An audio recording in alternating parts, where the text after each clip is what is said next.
Okay, we're live. We're ready when you are. Hey, guys, good to be here. All of a sudden, I catch something black in my peripheral. What happened next? And then it stands directly up. And by that, I mean on two legs. And he said that once he did that, he could not see him anymore. That's incredible. What I saw looked like a cross between an animal and a human. It really just kind of shakes it to the core. Solid black, and it looks to be like it's home. They saw something that didn't look like human. That sounds terrifying. What's up, you guys? Welcome to Beyond the Unknown. I'm your host, Andre. I'm joined by my brother and co-host, Daniel. What's up, Daniel? What up, dude? And this is the long-awaited episode 12, where we recap the entirety of season 2. Now, we wanted to do this a number of weeks ago, but because of other circumstances and things going in our lives and then the holidays, we decided to kind of put this off. But now is the time we're going to do it. And we're going to kind of briefly go over all the different stories we heard in season 2, because we had a number of really good stories, really interesting stories, especially having to do with Bigfoot. Oh, yeah. And of course, one of the stories in particular, Mike Blueler, that was one of the ones that really changed my whole perspective on the idea that Bigfoot really exists, which I really do believe that Bigfoot is definitely out there. Sasquatch lives out in the dark, hard to reach places of the earth. But guys, make sure before you do that, before we do anything else, make sure that you like and subscribe to the channel. If you're listening on Spotify, make sure you follow us and leave a positive comment. That helps with the algorithm, helps get this podcast more circulated. If you want to support the channel, you can do so by heading over to nicotina.net. That's the homepage for all three of my channels, including Beyond the Unknown.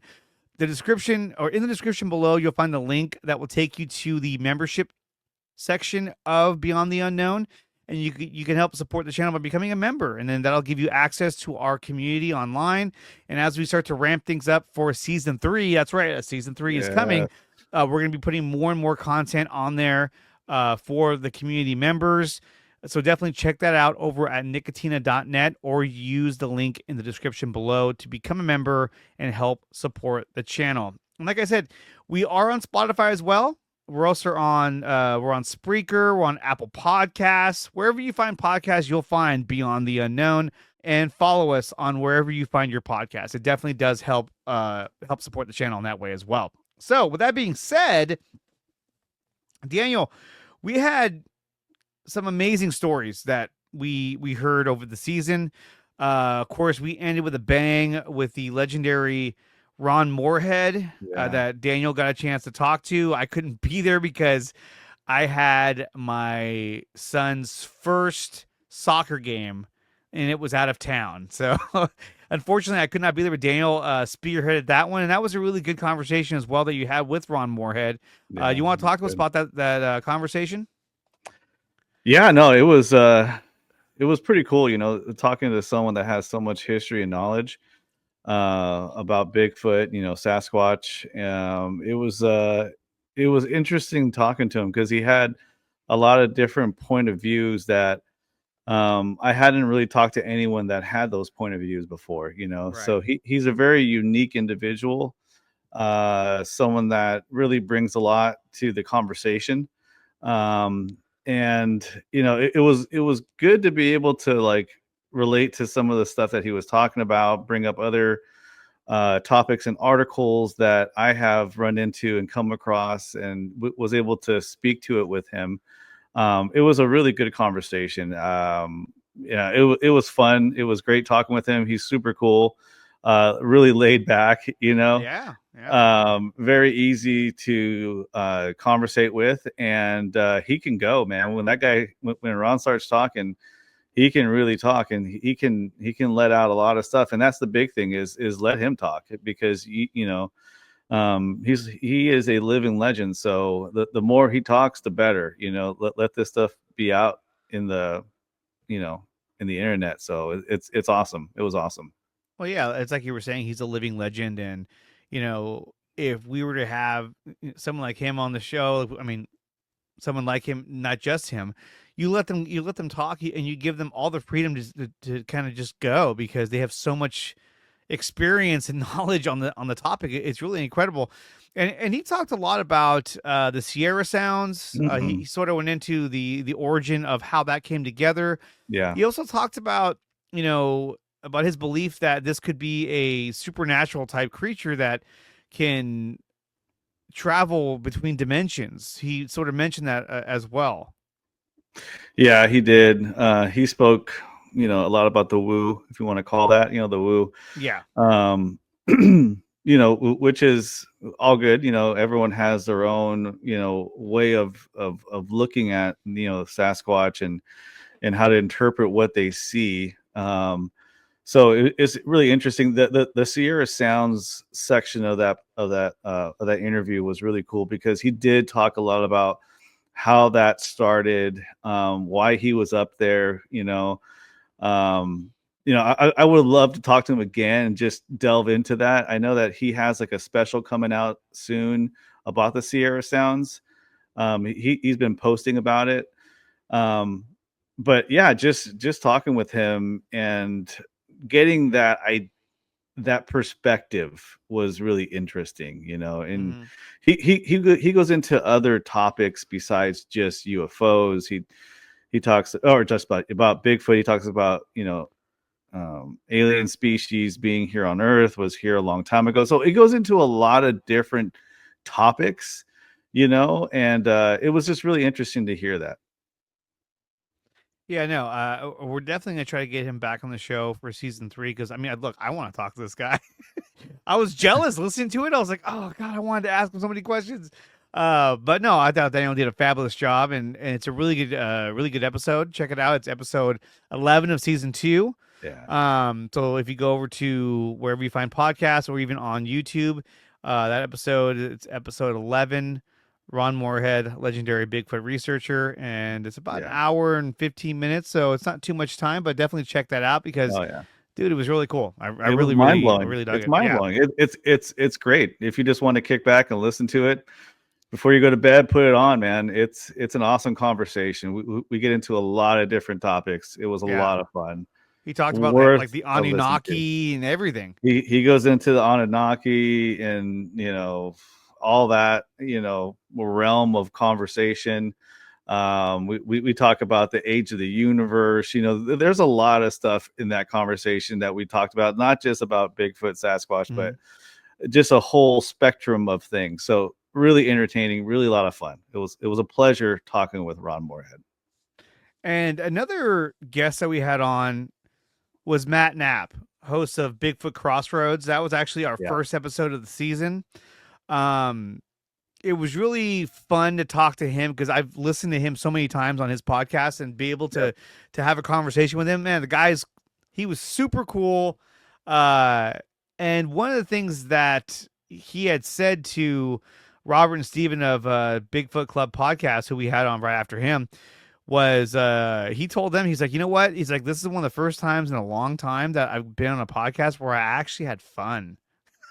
Because we got him to laugh, and we had a really good time. But his story was really, really interesting, because he went out to that spot that he goes to, and out in the woods, and I believe he was in Oklahoma, I want to say. Yeah, I think that sounds about right. Yeah, and they were in the parking lot at night looking into the woods, and with the night vision. Not even goggles, night vision. What do you call it? It's like a scope on top of your gun. And he was holding it. Yeah, he was holding it, and he saw a Sasquatch staring back at them through the trees. And I remember they had gotten the scoop to go there, because oftentimes in the middle of the night, the trash cans would be ripped apart, and there'd be, someone would be rummaging through there. And so it was either a bear or something like Bigfoot. And so they went there, and he said he literally saw the face of a Sasquatch staring back at him through the trees. Yeah. That I thought was incredible. Just knowing that, like, it's out there and it was looking at him. I thought that was remarkable. I couldn't imagine what that'd be like, to be staring back at something that, with all intents and purposes, shouldn't even exist. Right. Yeah, no, he was cool because he's super down to earth guy. Yeah. And he's on episode 147 right now on his podcast. So he's talked to a lot of people. And he's coming out with interviews at least once a week right now. So he is still pumping away. He's very active. He's a former research guy in the field. He's done a lot of that. I think now he's spending more time in the studio and doing interviews. So he has a lot of knowledge. He's spoken to a lot of people. He's listened to a ton of encounters, and I think he's the one that really kind of like spurred our desire to get into this topic more. It was because of Bigfoot Crossroads.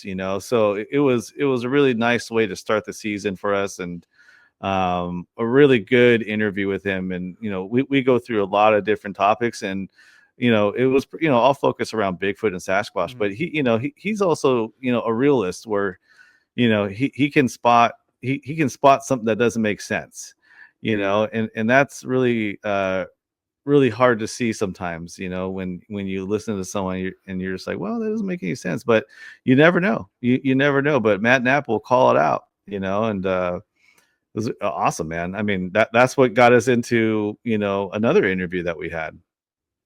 Yeah, we talked to Robert and Steven of Bigfoot Club podcast. They reached out to us as soon as they saw the episode with Matt Knapp. And, talking with those guys, I mean, again, super cool guys, really into, their research. And they had a story about an older couple that was driving and had an encounter. Daniel, did you want to tell that story? If my memory serves me correct, they were driving down the road. It was a daytime, but it was a forest environment that they were driving through, and they saw someone in the creek, and they slowed down and they called like, "Hey," and it was actually a Bigfoot that turned around, and the lady who was in the passenger seat screamed, and so did the Bigfoot. Yeah. And then they drove off. That one is a pretty intense story. You did a fantastic short on that section of the podcast. If you guys get a chance, just go through some of those shorts, because they were amazing that we did in this season 2. But that one was a really good one. It got a shit ton of hits.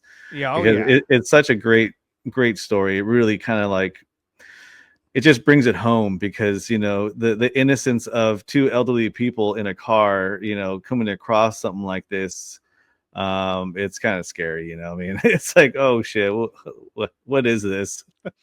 Well, the other thing too that I liked about the story was that it sort of humanizes Bigfoot. It screamed back at them, and not only did it scream, not like it didn't scream like, where it was trying to scare them. It screamed as if it got scared as well. Like, ah! Yeah. And so that was the part I liked the most, is that, they described how it looks scared, which tells you that like it has a range of emotions that it can, I don't want to say tap into, but that it's able to express. And so that tells me that there's a higher level of intelligence when it comes to these creatures and what they're able to process emotionally. Yeah, definitely. Yeah.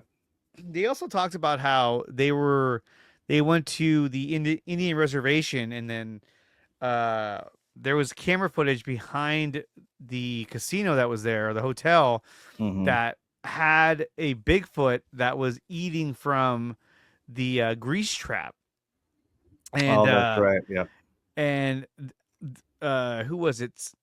I forgot who actually. There's people who's actually seen it before, who's seen the actual footage. They weren't able to get to it because they didn't. The tribe didn't want to share that footage with them. Yeah. But that was interesting too, because that's a story I've heard before. I forgot. I might have been Ron Morehead. I think he's the one who's seen that video. And he might have. We didn't get into that one. But I forgot, there was another researcher, or there's another person who's seen that video, and I've seen video of them talking about it, and they were saying how it was standing next to a telephone pole, and or like a light post, and that kind of gives you an idea of how tall it was, and it was huge. So that was really, really interesting to hear that story. Because I mean, if anyone's going to have experiences, in encountering this thing, it's going to be, obviously the Native Americans, and plus through their culture as well as a lot of stories that talk about a creature like Sasquatch that lives out in the wilderness.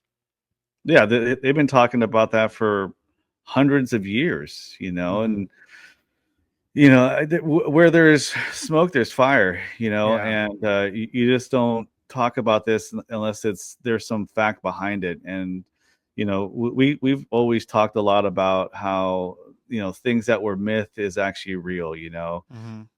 So there's a lot of credence to that, especially when it comes to a Bigfoot, a Sasquatch, and the Native Americans, because they had really the first encounters with the species. It's pretty amazing, and how they respected it, how they know certain areas don't go into because this is their domain. They try to stay away from that that species as much as possible. Yeah. Well, and we know that a creature such as like Gigantopithecus lived in China, and I mean, you look at the land bridge that used to exist, that led into North America, one that led down south towards even the Indonesian islands and Australia. This creature, or ancestors of this creature, definitely had the ability to traverse the land and expand its territory. And so I fully believe that they were able to move into North America, move into the Indonesian islands, which at the time was more of a landmass, and into even Australia. Yeah. We we have documented findings in those islands where you had those hobbits, those shorter ape-like people that lived there. And so I think really your size can easily be determined based on the vegetation that's available. And so, it could be that they, evolved into a smaller race because of the fact, they're matching their environment. But then we also talk about the fact that there is another type of Sasquatch known as the Yowie that lives in Australia. There's the Yowie, and then there's also the Jungidi, which are a very small. I always picture them like Ewoks, but they're a very small version of the Sasquatch. Which, if you look at the the Netflix special, I forgot what it's called, but where they found those bones in the cave, those were shorter ape-like hominids that were living on that island. And so if they were that small, why wouldn't there be another species like the Jungidi that would live on, in Australia? And we talked to Yowie Dan, who is from Australia, and he does a lot of research in the Blue Mountains of Australia, which is the far east portion of the continent. Yeah, it's big enough for a continent, right? It's not an island. Yeah. And he's been out there a ton of times, and he had some footage where it looked like there was something that was up on the hillside staring back at him. And it looked to be one of the larger Yowies that live out there. What did you think about that footage, Daniel? I thought it was super interesting, man. Because the video footage he produced was as if he was at the bottom of a rocky, small mountain. I mean, nothing gigantic, but it was a big hill. It was rocky, and you can see this creature kind of stand up and move, and you can tell right away it's a large bipedal individual.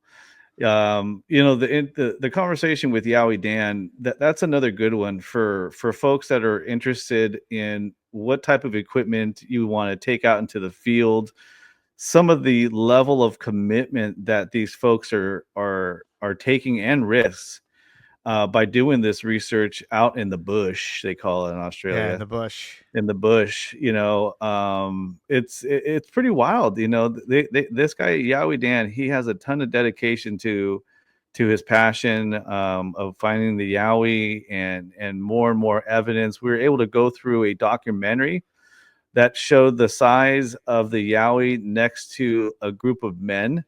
And I've seen this picture posted online many times now, and people think that was a Bigfoot next to a bunch of guys researching. And really, it was a picture of a Yowie, and then they brought in the therm footage of researchers so you can get an idea of the size of it.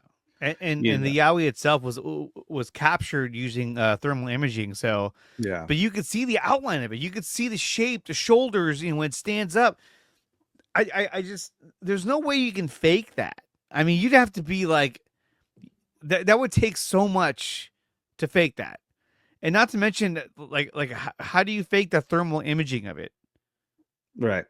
It was huge. Yeah, it was huge. I mean, and he was able to produce pictures of the area that he filmed of the Yowie standing up, and that there was a small ridge right there, a rocky ridge, and they went up there and they measured it, and it was like 11 feet tall or something like that. I mean, it was huge.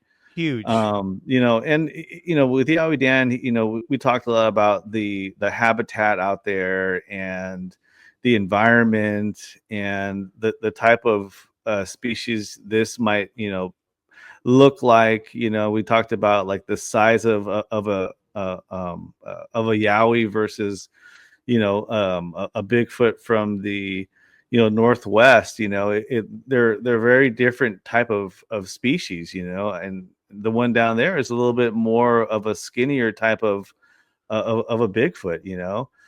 Oh, see, there we go. Yeah, there it is right there. And so what we're seeing now on the screen, if you're watching over on the YouTube side of things, is we have an image of the thermal image of Bigfoot where you could see its shoulders, or the Yowie, I should say, where you could see its shoulders, and it's standing straight up, and it's on a hillside too, so it's not an easy area to traverse, but this thing can do it. And there was two of them in this video too. There's actually two of them side by side, and it was really incredible.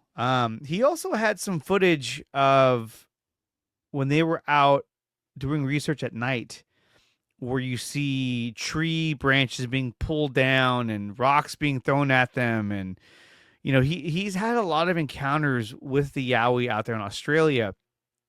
And I thought it was fascinating. It was absolutely incredible. I mean, if you're going to fake that, so the footage he showed us where he was out there at night with a group of other researchers and big branches were getting pulled down and something was moving around in the bush. So here's the thing. When people say, oh, well, I bet you he was faking that. There was probably somebody in the bushes doing that to create the sound and the movement. But what you have to understand is that in the Blue Mountains, there's, poisonous snakes, poisonous spiders. It's a very treacherous area to be farting around in just to go pretend that you're a monster, I mean, even the plants out there are gnarly. Yeah. You get all kinds of shit from some of these plants. It was a cool conversation because we're talking to someone that lives across the world, that is looking into this and is a dedicated researcher on this for Australia. I mean, that's just really cool to be able to talk with someone like that and you can hear the passion in him, when he's talking about everything that he's encountered, all the research they do, all the equipment that they use. I mean, this guy has the stuff. He is totally in it.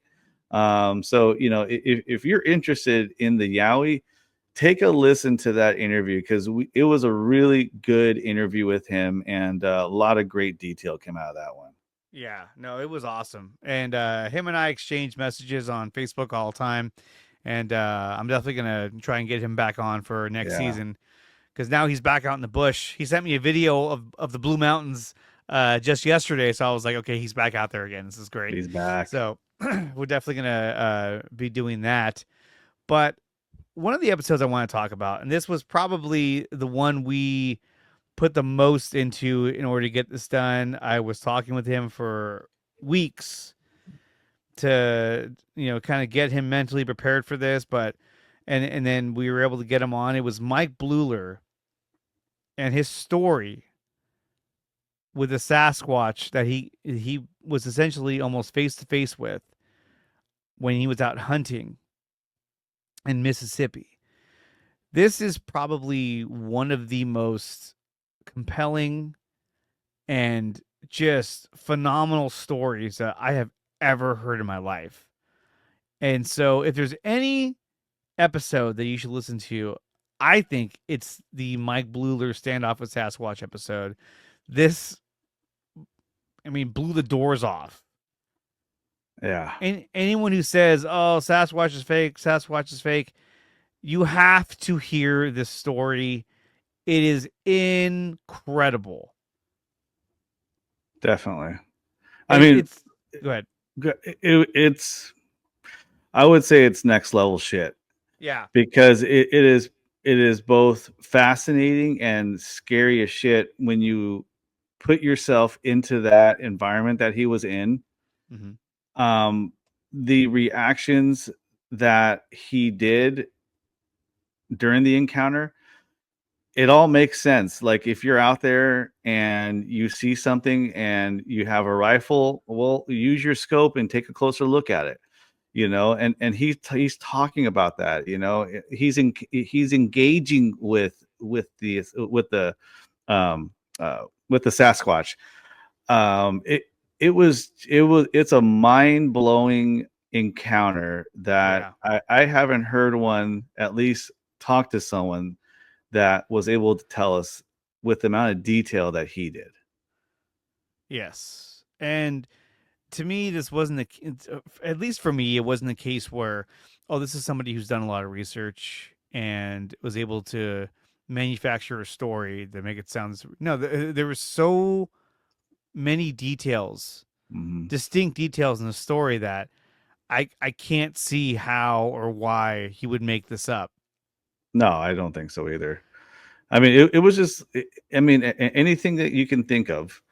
When it comes to Bigfoot, with the exception of the woo, there was no woo involved in this. This was flesh and blood, and I believe Mike is a believer in that as well. That this creature was literally, I think it was like 100 yards away from him, maybe a little further, and then it came up close where he's still up in the tree, and it's at the bottom of the tree, maybe 30 yards away from him, 20 yards away. And it's just staring at him the entire time. And he's trying to talk to it. It's just like, whoa, wow. And to hear his encounter and how he left that scene is intense on how he left it, how he's running down the hill and doing all those things. It was just amazing.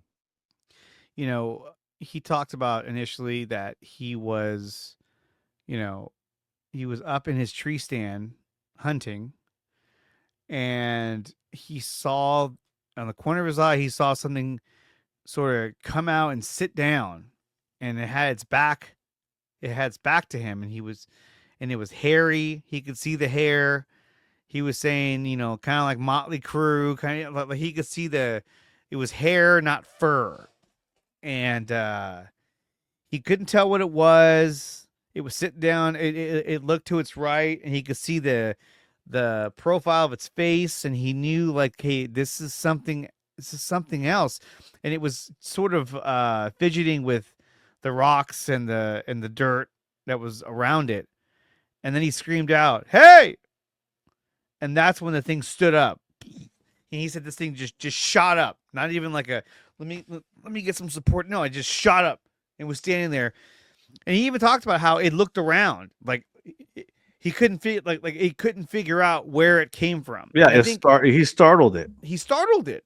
And I think that's one of the most interesting parts about this story is that, like, in most cases, when people have encounters with Sasquatch, it's usually an encounter where it sees you first or it's aware of you, you know? And in this case, he saw the Sasquatch before the Sasquatch saw him. And the Sasquatch didn't know where he was at, didn't know where the sound came from, and it was sort of in a panic, probably a little frustrated, kind of like, where's this thing coming from? Yeah. And then finally it locked eyes with him. It saw him up in the tree stand. And that's when it just walked straight towards him and then got to a certain point where I forgot, I think it's like 30 feet, I want to say. If you listen to the episode, he'll have the exact detail, but then it just kind of stopped and just stared at him.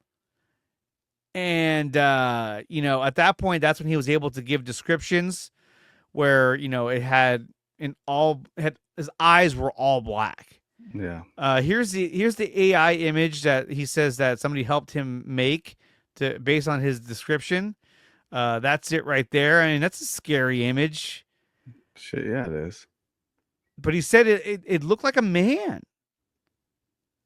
I mean, that looks like just a gnarly dude. It does. I mean, if that face is looking at you, and right now we're looking at an AI rendering of the Sasquatch that Mike Blueler set eyes on, or I should say locked eyes with. If I'm staring at that, I don't know if I'm like, you're an animal, you're a monster, you're a creature, I'm going to shoot you. I would think after a little while, I'm like, this is some kind of person. This is a thinking creature. Right. I mean, look at that. It's crazy. It's incredible. Especially if you stare at its eyes, and then you're like, wait, that's like a person. And it's hard to make that distinction. And at one point he yelled at it. He was like, "What do you want? What do you want?" He said that's when it started to growl or kind of scream at him, like, "Grah!" And he said that it was just a guttural scream that just like ripped, like the base of it, he could feel it in his chest. The story is just unbelievable. Yeah. He does talk about how it talked as well. It was kind of talking to itself. And it sounds just like what you hear in the Sierra sounds. Mm-hmm. And it was just a wild encounter. I mean, it's a little bit of everything that you've heard of before, plus some. Where he saw it running on all fours at one point. Yeah. And you hear about that too. You hear about some of them being on all fours.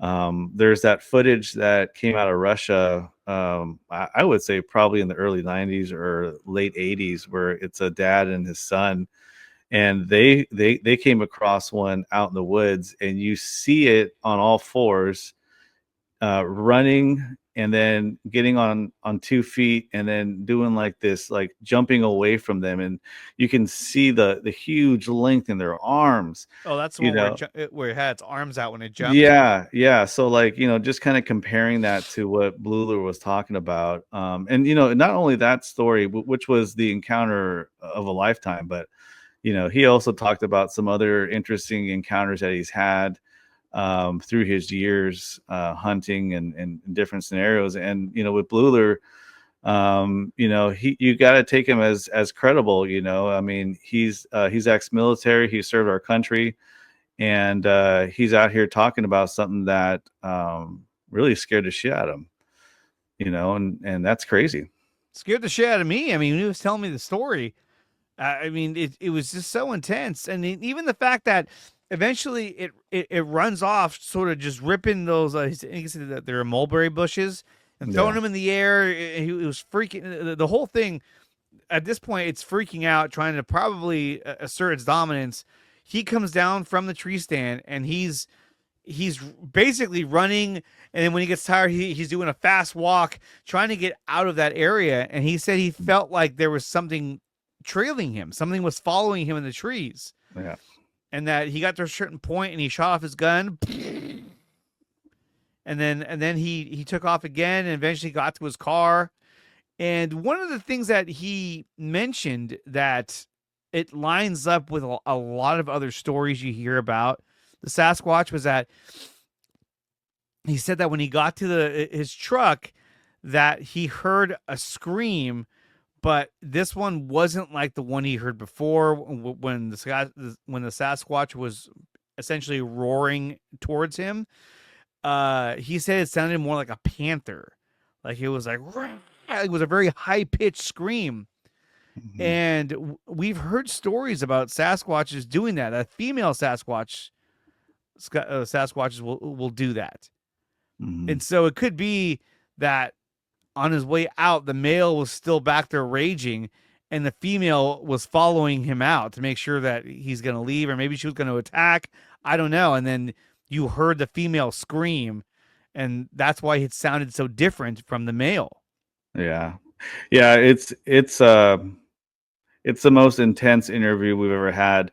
And with Blueler, this was like his first interview he's done in a couple years. I think he did one prior to our podcast with him, but this is the one where he even acknowledged, he was getting back into the talk about his encounter, and it was very raw. It was very fresh. His memory was all there. It's not like it wasn't there to begin with, but like he really put a lot of energy into the conversation. Really, it was a fantastic interview with him on his encounter. The shorts that were created from that encounter were really mind-blowing. I mean, Andre did a great job on those. If you guys get a chance, check those out, man. Those are awesome. And that was a hard one too, because the story was so long. It was like 7 parts. Yeah, it could have been 10, Yeah, it could have been more, but I was like, okay, I got to cut it back a little bit. But no, it was absolutely mind-blowing. He even talks about the effect it had on him afterwards. Yeah. And some of the things that he was telling us that he did afterwards, I mean, the trauma that it caused him, and it's not something that you want to lie about. No. This was, I always say, I feel like Mike Blueler, he is, in my opinion, he's the Bob Lazar of Bigfoot. Yeah. He had the encounter that it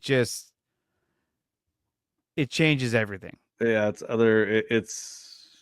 the most. I mean, it could have easily been a freaking a movie or something. And not that it was like theatrical, but just the intensity of it, just the intensity of the encounter. I mean, you guys got to check that one out. I mean, I'm telling you right now, just listen to that. It is mind-blowing action. It's just incredible. Absolutely incredible. Absolutely incredible. Man, that was to me, that was the highlight of the season. Ron Morehead was really another big highlight, but getting Mike Blueler, a guy we tried really hard to get on and tell his story, it was dude, it was fucking intense, dude. Definitely check out that episode. It was really good. Just circling back to Ron, we actually also touched on the famous Bigfoot 911 call. That's right, you did. We did talk about that, and he talked about that whole situation and how they wanted to dig up his dog that got thrown over the fence, and how the owner wouldn't let them do that. So he goes into detail about that famous 911 call, which a lot of shows or podcasts that are out there use them as part of their intro. I mean, if you ever hear that and you want to know more about that, listen to that interview, because it really it gives you some of those details that you're like, oh shit, no way, I didn't know that. So just check that out. Check that out. It's really good. Because he was like, I'm the one who recorded that. Yep.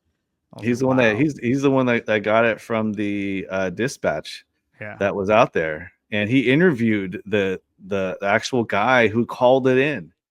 Yeah. So he did a lot of that kind of research back in those days, where he doesn't do it as much now. But it's just really, really cool stuff. Dude, it was awesome stuff, dude. Another episode that I want to talk about was, and there's someone, we had a lot of episodes. Obviously, we had 11 different episodes. I don't know if we're going to be able to cover everyone in this episode, but one of the ones I wanted to talk about was the monster of Bean Hollow. That was actually told by a family friend of mine. His name is Sergio Ramirez, and he tells a story about an encounter with Sasquatch that happened in the pitch black darkness. The only light they had was the light from the moon. Now, that was the only part that I thought was nuts, is that they went out there with no flashlights. That they just went out there with just the light of the moon. They went out to this area that is now private property. It's, somebody owns that land now. But there's 2 lakes. One is called Bean Hollow Lake, and the other one it has a funny name to it. It's Los Frijoles Reservoir. Something like that. Yeah, that's a good memory. Yeah, I forgot. I remember, I thought it was so weird. I was like, what's a weird name? And they were looking at a map, and they said, hey, you want to go check it out? And it's probably good fishing there. And this was close to midnight. It was on New Year's Eve. And they're like, yeah, let's go. And they drove out there in the pitch black darkness because they were young and just like stupid. And they were just like, why not? And they're walking down this path. And he said it was more of a maintenance path. They could tell that like the county had made it, and dirt path. And they're walking down the path, talking, bullshitting with each other. And then all of a sudden they just stopped in their tracks because there was a white shed that was there, probably put there by the county. Maybe it has pumps in it. Maybe it has tools. Who knows?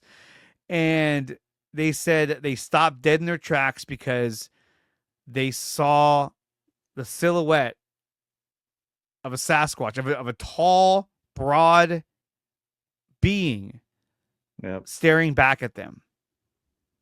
And they just froze because at that point, when you see the outline of a being staring at you, that's going to make you stop and go, well, what the hell is that? Well, especially when you're out there at night and you don't expect to see anything.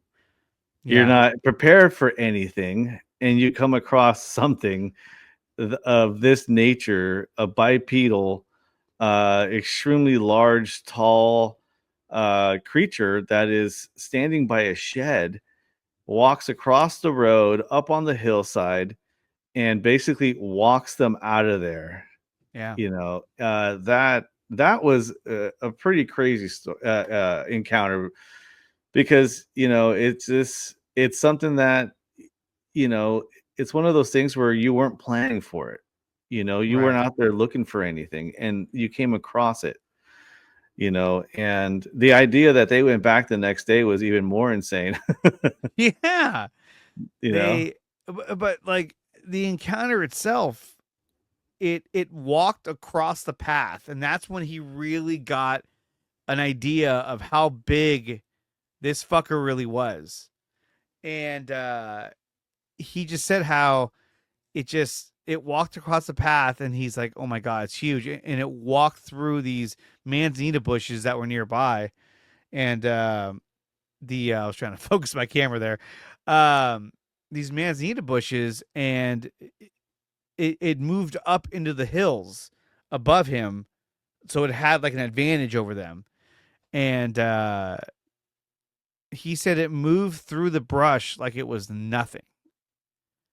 And if that was a person, like a human, they would have had a tough time trying to walk through that tough terrain. This thing just mowed right through it. Like, yeah, because it's bigger, and that was terrifying to think about running into that.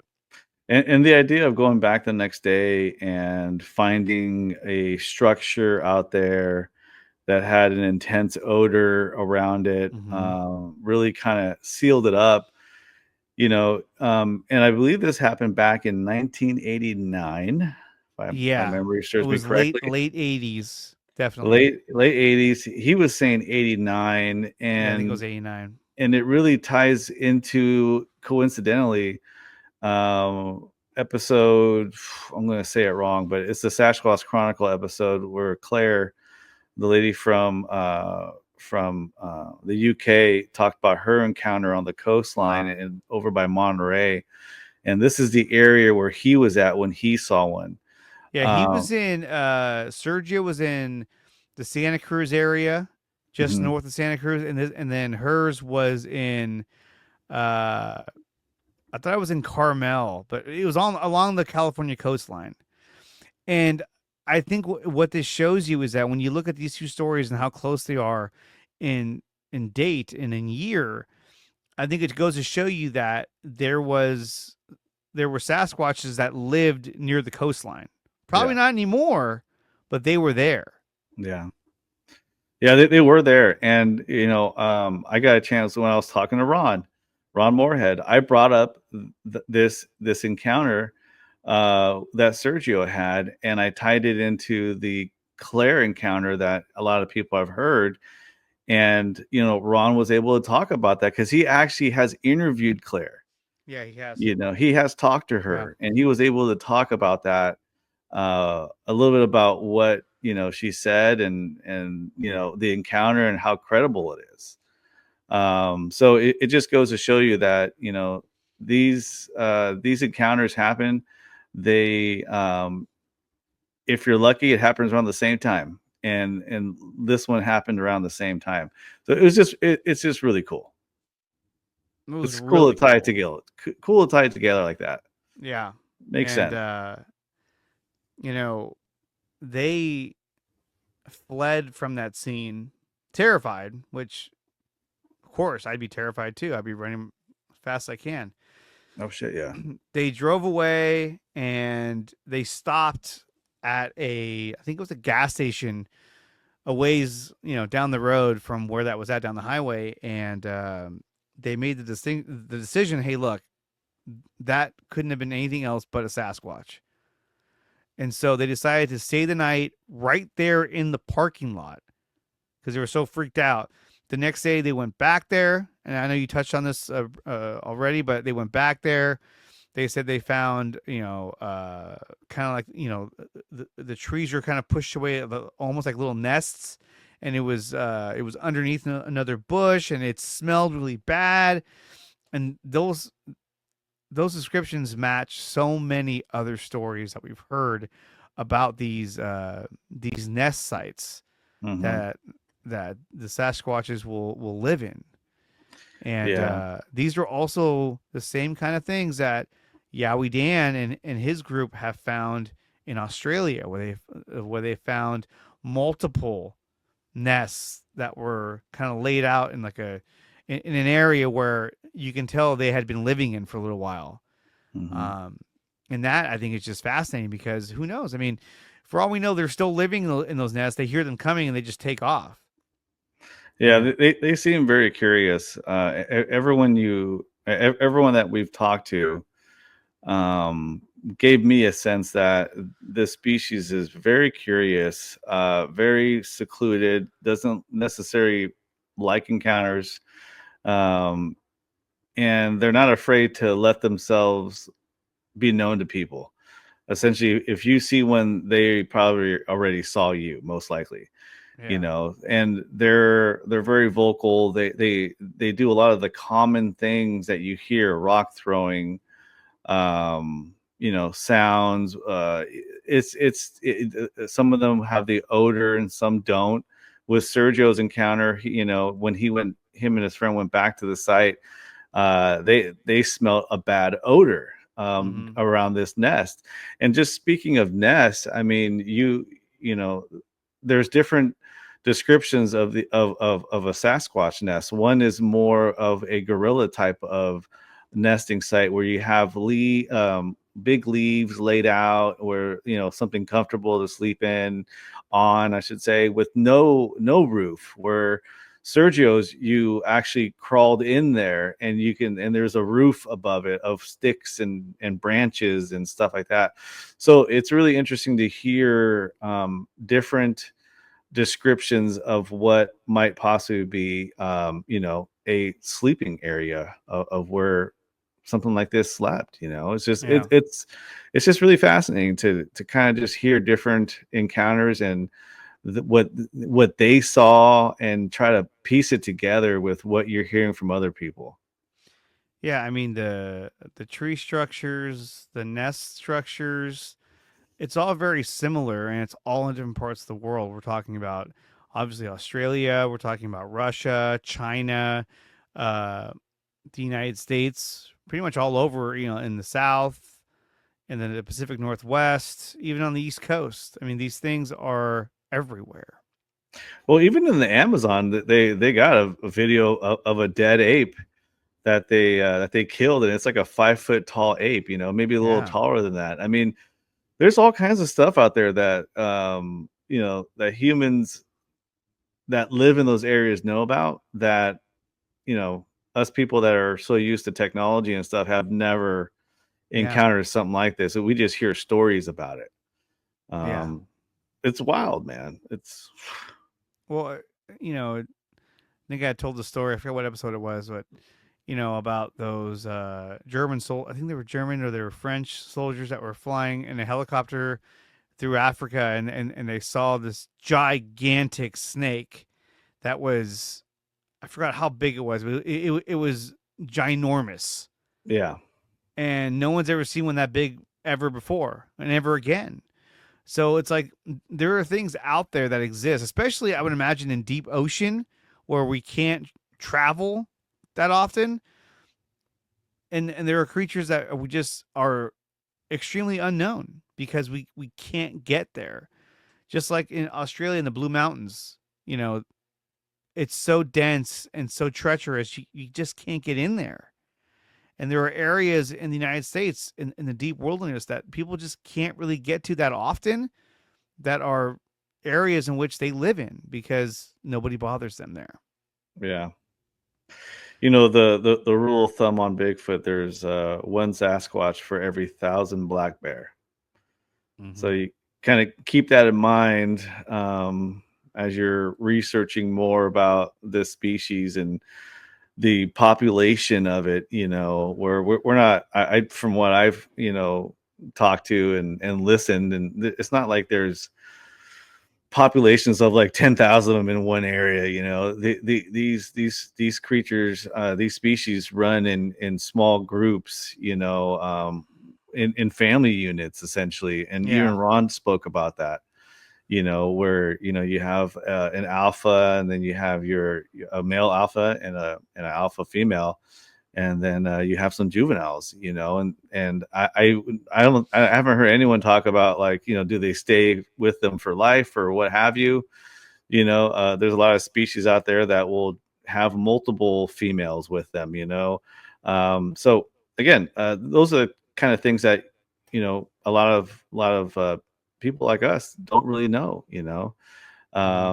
but the more and more we talk to people about, Sasquatch, the more you find out, and the more you find out, the more your mind opens up, and you're just like, this thing there has to be some credence to all of this. There has to be something there for people to keep on having these encounters, and it's there has to be something there.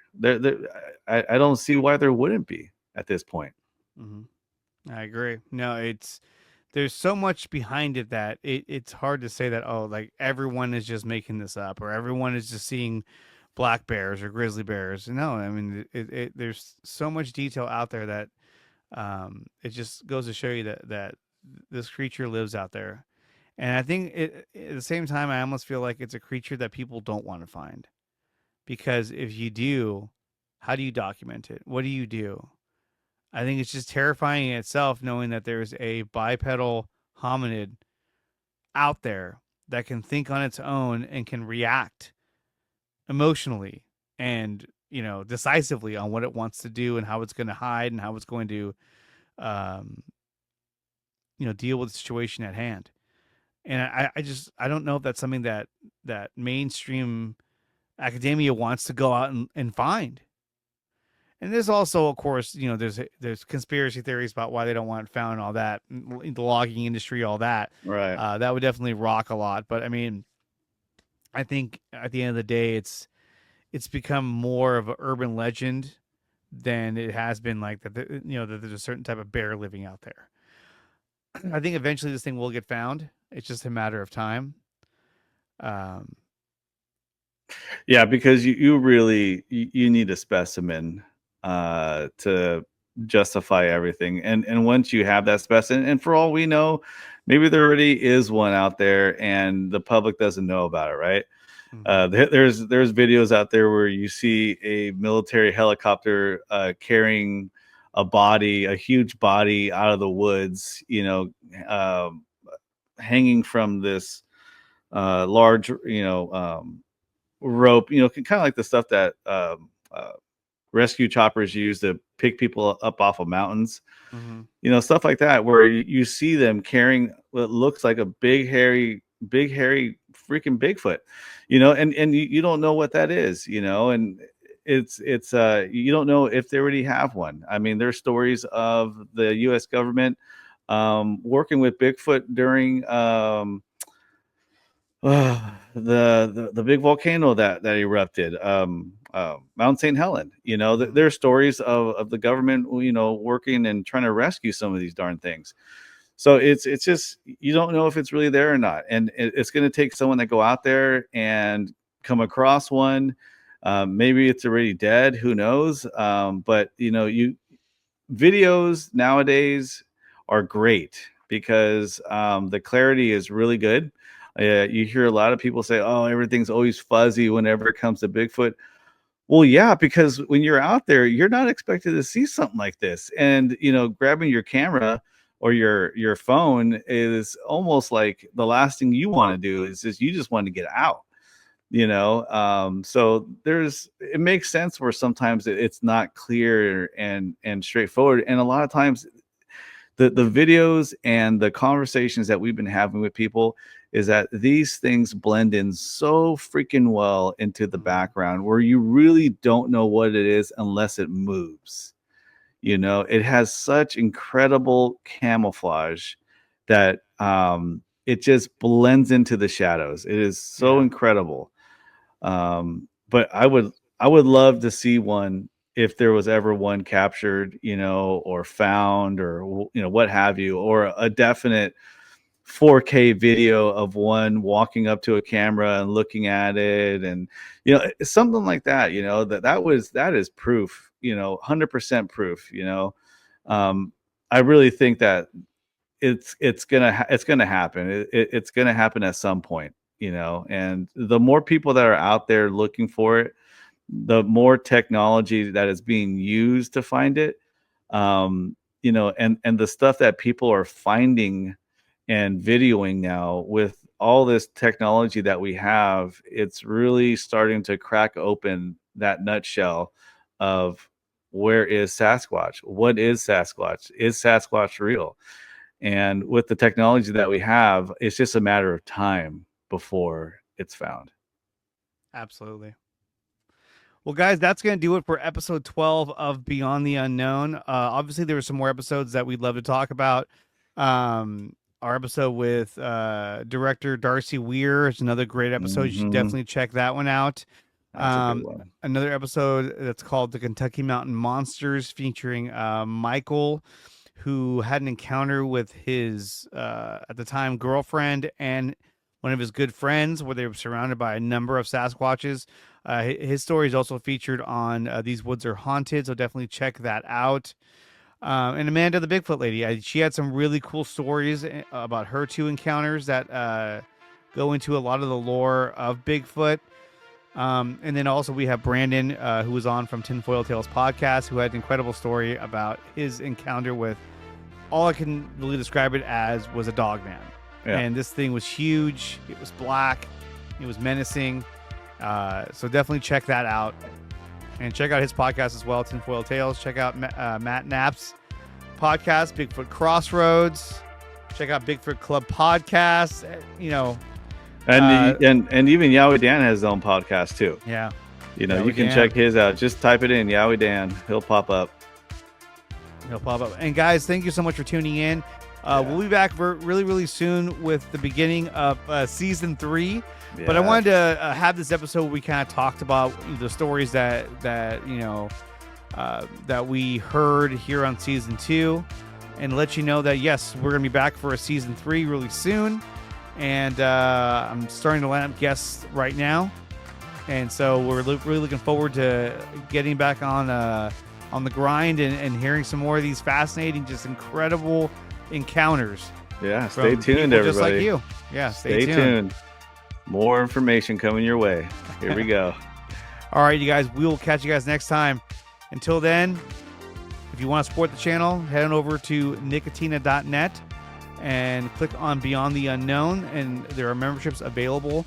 And that way, it'll help you support the channel. It'll also give you access to the community where both Daniel and myself post different videos, stories, anything we come across on social media, anything we come across that we feel is relevant to our research into Sasquatch or UFOs.